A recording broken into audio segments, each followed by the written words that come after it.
औज़ुबिल्लाहिमिनश्शैतानिर्रजीम बिस्मिल्लाहिर्रहमानिर्रहीम start the name of Allah the most beneficent the most merciful. Student, हम लोग आते हैं नए टॉपिक की तरफ। अब हम जो हमारा टॉपिक है यह है हमारा fractional distillation of the crude oil. So what is crude oil? First तो आप लोगों को पता होना चाहिए, ये जो क्रूड ऑयल जो होता है ये एक अनप्रोसेस्ड ऑयल है। देखिए, जो ऑयल जो होता है ना वो हम दो तरीके से एक्सट्रैक्ट करते हैं, या तो ज़मीन के अंदर से, ग्राउंड के अंदर से हम एक्सट्रैक्ट करते हैं, और या फिर हम पानी के अंदर से एक्सट्रैक्ट कर रहे होते हैं, जैसे कि अमेरिका वगैरह ने वहाँ पर पानी के अंदर से अभी कुछ दिनों पहले एक्सट्रैक्ट किया भी है ऑयल। अच्छा, जब ये ऑयल जब निकलता है ग्राउंड के अंदर से, तो ये जो होता है ना ये खाम हाल में होता है, और इसके अंदर बहुत सारे सॉलिड, लिक्विड एंड गैसेस, तीनों पार्टिकल्स इसके अंदर मौजूद होते हैं। तो ये एक ब्लैक कलर का विस्कस लिक्विड होता है, वो उस हाल में नहीं होता जो कि एक यूजफुल प्रोडक्ट बन सके। तो अब हमें इसे क्या करना होता है, हमें इसे यूजफुल प्रोडक्ट बनाना होता है इन क्रूड ऑयल को। तो हम क्या करते हैं, इस क्रूड ऑयल को हम करते हैं हीट। जब हम इस क्रूड ऑयल को हम हीट करेंगे तो ये कन्वर्ट हो जाएगा वेपर में। ठीक है। अच्छा, ये जो टॉपिक है फ्रैक्शनल डिस्टिलेशन का टॉपिक है, इसको समझने से पहले आप लोगों को दो चीजें समझ में आनी चाहिए। पहले ये एवोपरेशन क्या होता है और कंडेंसेशन क्या होता है। एवोपरेशन जो है ना वो क्या है? एवोपरेशन इज अ प्रोसेस जिसमें जो हमारा लिक्विड होता है वो गैस में कन्वर्ट हो जाता है, और कंडेंसेशन उसका बिल्कुल उलट है। कंडेंसेशन में गैस लिक्विड में कन्वर्ट हो रहा होता है। अब क्योंकि ना ये जो टावर है हमारा फ्रैक्शन डिस्टिलेशन टावर या डिस्टिलेशन कॉलम जो है हमारा, इसके अंदर कंडेंसेशन का प्रोसेस हो रहा होता है। ठीक है। और एवोपरेशन आपको पता होना चाहिए, क्योंकि ये जो ऑयल है ये कन्वर्ट हो गया था किसमें? अभी ये एक गैस में कन्वर्ट हो गया था, लिक्विड गैस में कन्वर्ट हो गया था। ठीक है। एवोपरेशन और कंडेंसेशन एक साथ यहां पे हो रहा होता है। अच्छा, अब एक और बात आप लोगों को बताऊं कि ये जो है हमारा क्रूड ऑयल जो है ये असल में है क्या?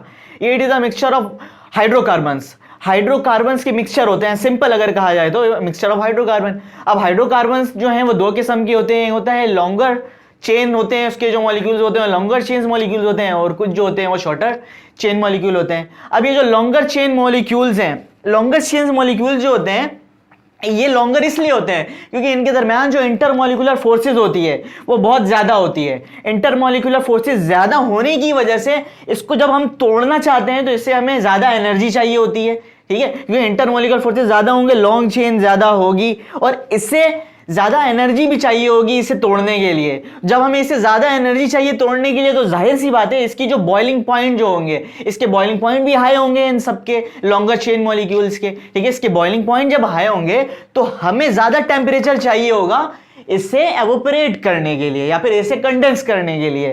ठीक है। अब आप देख सकते हो यहां पर हमारे पास temperature 0 degree centigrade to 30 degree centigrade है, और यहां पर हमारे पास टेम्परेचर है 310 डिग्री सेंटीग्रेड, यानी हायर टेम्परेचर है। और हायर टेम्परेचर हमें किसके बॉइलिंग पॉइंट को ब्रेक करने के लिए या फिर किसकी एनर्जी के लिए चाहिए होता है? लॉन्गर चेन्स मॉलिक्यूल्स को ब्रेक करने के लिए चाहिए होता है, क्योंकि हायर टेम्परेचर हमें चाहिए होगा लॉन्गर चेन्स मॉलिक्यूल का। इसका मतलब जितने भी लॉन्गर चेन्स मॉलिक्यूल्स होंगे वो हम यहां से एक्सट्रैक्ट कर सकते हैं, हम इसे यहां से नीचे से कलेक्ट कर सकेंगे। और जैसे जैसे longer chains molecule Aahista Aahista जैसे कम कम होते जाएंगे तो उसके लिए टेम्परेचर भी कम चाहिए होगी।